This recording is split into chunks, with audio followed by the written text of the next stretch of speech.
প্রশ্ন নাম্বার ৬৪,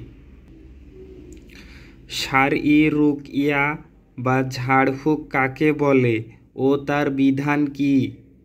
উত্তর, শরিয়তসম্মত রুকিয়া বা ঝাড়ফুঁক হলো কুরআন থেকে অথবা মাসনুন দোয়া থেকে পড়ে রোগীর ওপর বা ব্যথার স্থানে ফুঁক দেয়া আর ঝাড়ফুঁক করা জায়েজ। এ বিষয়ে প্রিয় নবী সাল্লাল্লাহু আলাইহি ওয়াসাল্লাম বলেন, রুকিয়া বা ঝাড়ফুঁক করতে কোনো অসুবিধা নেই যদি তা শিরক মুক্ত হয়। তবে রুকিয়া বা ঝাড়ফুঁক জায়েজ হওয়ার বিষয়ে শর্ত এই যে তা শিরক মুক্ত হতে হবে।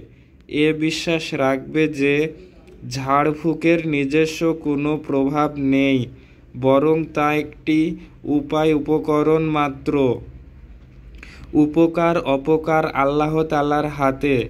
সেই ঝাড়ফুঁক আরবি ভাষায় হতে হবে অথবা এমন ভাষায় হতে হবে যার অর্থ বোধগম্য হয় এবং আল্লাহর বাণী, তার নাম ও গুণাবলী দিয়ে হতে হবে।